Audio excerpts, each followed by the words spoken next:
నేడు అనంతపురంలో కూటమి ప్రభుత్వం భారీ బహిరంగ సభ నిర్వహిస్తుంది. ఈ కార్యక్రమానికి CM Chandrababu, deputy CM Pawan Kalyan, BJP రాష్ట్ర అధ్యక్షులు మాధవ్ సహా మంత్రులు, ఎంపీలు, ఎమ్మెల్యేలు, ఎమ్మెల్సీలు హాజరవుతారు. ఈ సభ ద్వారా 15 నెలల్లో రాష్ట్రంలో అమలు చేసిన అభివృద్ధి, సంక్షేమ కార్యక్రమాలను ప్రజలకు వివరిస్తారు.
నేడు అనంతపురంలో కూటమి ప్రభుత్వం భారీ బహిరంగ సభ నిర్వహిస్తోంది. ఈ కార్యక్రమానికి CM Chandrababu, deputy CM Pawan Kalyan, BJP రాష్ట్ర అధ్యక్షులు మాధవ్ సహా మంత్రులు, ఎంపీలు, ఎమ్మెల్యేలు, ఎమ్మెల్సీలు హాజరవుతారు.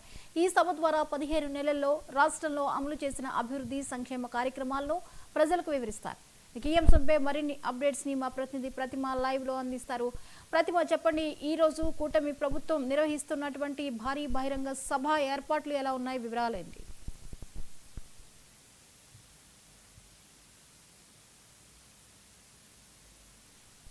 ప్రభుత్వం 15 నెలలు పరిపాలన పూర్తి చేసుకున్న తరుణంలో ఈ రోజు ఇక్కడ కూటమి ప్రభుత్వము భారీ బహిరంగ సభను ఏర్పాటు చేయడం జరిగింది. భారీ బహిరంగ సభను ఏర్పాటు చేయడం జరిగింది. ముఖ్యంగా మొన్న ఎన్నికల్లో ఎవరైతే జనసేన, బీజేపీ, తెలుగుదేశం పార్టీలు ముగ్గురు కూటమిగా ఎన్నికల్లో పోటీ చేసి ఘన విజయం సాధించి ప్రభుత్వాన్ని ఏర్పాటు చేసినటువంటి తరుణంలో 15 నెలలు పూర్తయిన తర్వాత కూటమి ప్రభుత్వం ఏదైతే ప్రవేశపెట్టిన సూపర్ హిట్ అనేటువంటి కార్యక్రమాన్ని రాయలసీమలోని అనంతపురం జిల్లాలో ఏర్పాటు చేయడం జరిగింది. ఈ కార్యక్రమానికి భారీగా రాష్ట్రంలోని అన్ని జిల్లాల నుంచి 3,50,000 మంది జనాలు ఈ సభకు హాజరు కావడం జరుగుతుంది. అదే విధంగా మొత్తం మీద 164 మంది ఎమ్మెల్యేలు ఈ కార్యక్రమానికి హాజరవుతున్నారు. అలాగే మొత్తం రాష్ట్ర కేబినెట్ కూడా ఈ కార్యక్రమంలో హాజరవుతోంది. అలాగే ముఖ్యమంత్రి చంద్రబాబు నాయుడు, డిప్యూటీ సీఎం పవన్ కళ్యాణ్, విద్యాశాఖ మంత్రి నారా లోకేష్ అందరూ కూడా ఈ కార్యక్రమంలో పాల్గొన్నారు. అయితే ఈ రోజు మధ్యాహ్నం 2 గంటలకు ఈ కార్యక్రమం సభా ప్రాంగణంలో ప్రారంభమవుతుంది. నిన్నటి నుంచి 2 రోజుల నుంచే భారీగా ఇక్కడ పోలీసు బందోబస్తు ఏర్పాటు చేయడం జరిగింది. అలాగే అందరూ నాయకులు కూడా దగ్గరుండి, మినిస్టర్లు కూడా అందరు ఇక్కడ వచ్చి ఏర్పాట్లను అటు పోలీసు వ్యవస్థ అయితేనేమి, ఇటు రాజకీయ నాయకులు అయితేనేమి, కార్యకర్తలు అయితేనేమి ఎంతో ఉత్సాహంగా ఏర్పాట్లన్నీ పూర్తి చేయడం జరిగింది. అయితే ఈ రోజు మధ్యాహ్నం ఈ సభ ప్రారంభమవుతుంది.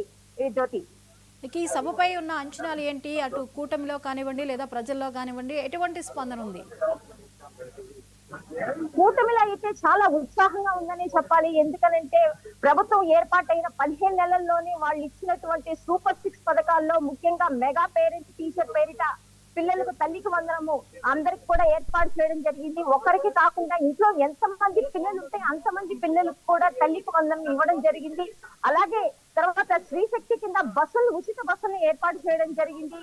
రైతులకైతేనేమి వాళ్ళు ఇచ్చినటువంటి వాగ్దానాలు ఒక్కొక్కటిగా నెరవేర్చుకున్నటువంటి నేపథ్యంలో కూటమి ప్రభుత్వం అయితే ఎంతో ఉత్సాహంగానే ఈ కార్యక్రమాన్ని ఏర్పాటు చేయడం జరిగింది. ప్రజలకు భరోసా ఇవ్వడానికి మేము ఇచ్చినటువంటి హామీలను ఎట్టి పరిస్థితుల్లోనైనా మేము పూర్తి చేస్తాం అనేటువంటి ఒక హామీ ఇవ్వడానికి కూటమి ప్రభుత్వము ఈ 15 నెలల పాలన తర్వాత ఈ సభను ఏర్పాటు చేయడం జరిగింది. Right, thank you Pratima.